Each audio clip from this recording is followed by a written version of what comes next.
The first one recommendation is with the air mode of transport. I remember the air has a means of transport as the aeroplane. It is called the IATA Dgr and ICAO technical instructions.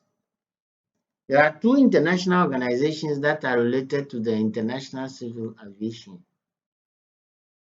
They are the International Civil Aviation Organization, that's the ICAO, set up by 52 states in 1944 in Chicago, USA, and the International Air Transport Association, IATA, which was founded in Havana, Cuba in April 1945.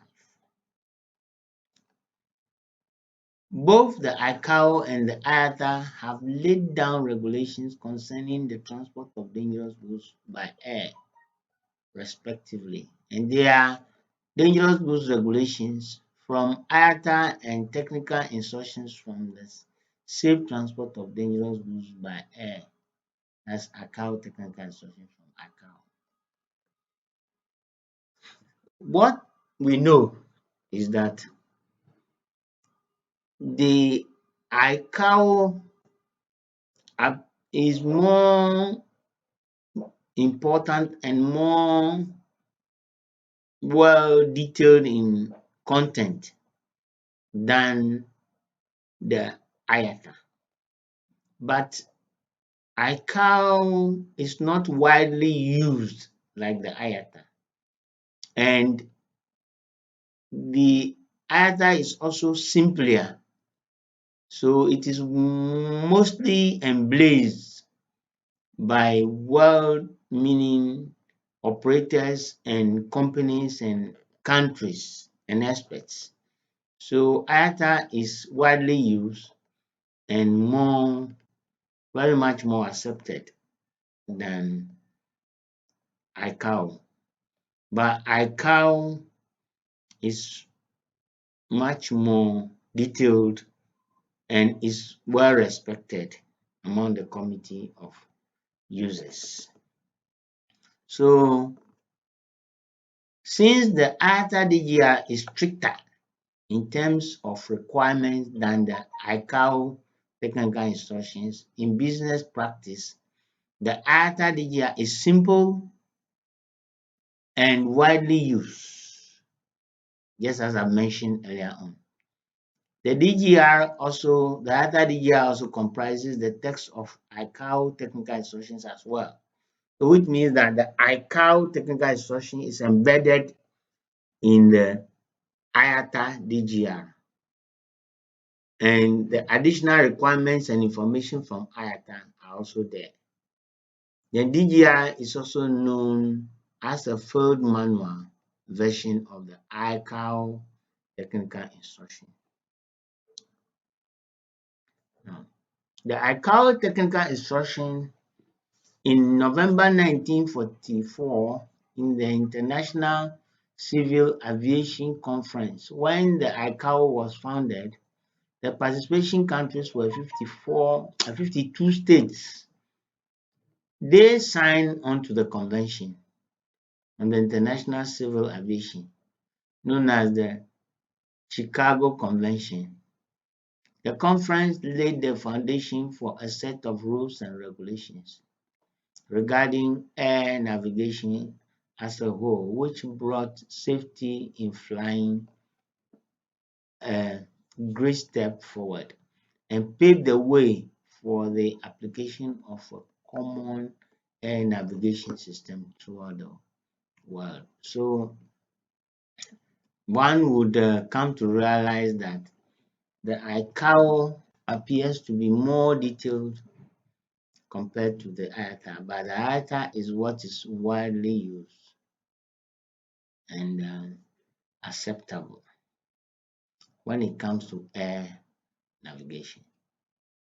Now, the Annex 18 of the Convention of the Chicago agreed on the broad principles governing the international transport of dangerous goods. The detailed and technical requirements are concluded in the ICAO technical instructions.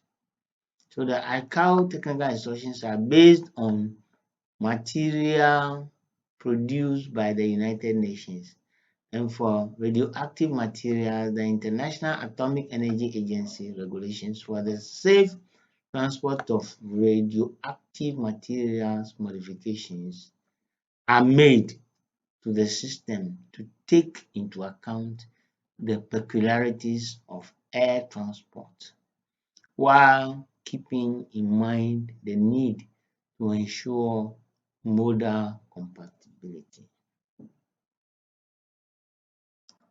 So the IATA DGR, since its foundation in Cuba in 1945, IATA is the prime vehicle for inter-airline cooperation promoting safe, reliable, secure, and economical air services for the benefit of world customers.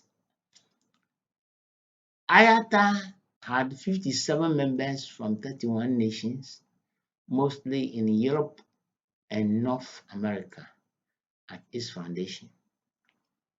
So today, IATA has grown to include over 270 members from more than 140 nations in every part of the world.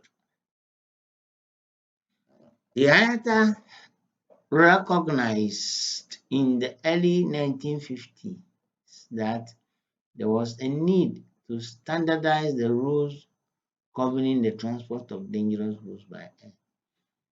Now, let me re-echo here that during the First World War, a lot of dangerous goods were used. Some time ago, I did mention to you about the use of chemical weapons, dangerous substances like bomb and dynamite and all those things, and biological weapons during the Second World War. So as a result of that, there were a lot of devastation. The bomb that was dropped on Hiroshima, Nagasaki was one of them. And I also mentioned to you some time ago that there was this Chernobyl disaster, which when they were doing some experimentation and there was some accident, the environment had been polluted, and ever since, a lot of people continue to lose their limbs and other things. So therefore, most often than not, it is not easy when it comes to the transport handling of dangerous goods. So the UN is leaving no stone unturned to ensure that the right things are done when it comes to handling dangerous goods. And I did mention some time ago that it's because of dangerous goods that we do safety and security, so that we take our safety and the security of the industry very, very seriously. So the IATA recognized in the early 50s that there was a need to standardize the rules governing the transport of dangerous goods by air. So they went in for that and did just that. You know, it was after the Second World War in 1945. So in consequence, a team of airline and technical expertise developed the IATA Restricted Article Regulations, that's RAR, in 1956. IATA Restricted Article Regulations. So as the name stipulates, there are certain restrictions that are put on the various articles or items that has to be transported or that has to be moved from one place to the other. And that is what the regulation is talking about. Meanwhile, IATA continues publishing its regulations in the form known as the Dangerous Goods Regulations, that is DGR. So DGR is published annually with the latest rules on air mode dangerous goods from states, operators, and the ICAO. So when we talk about states, we talk about the countries, operators like KLM, Delta Line, Ethiopia Airline, and whatever, any of these airlines, they are the operators. And the ICAO, the National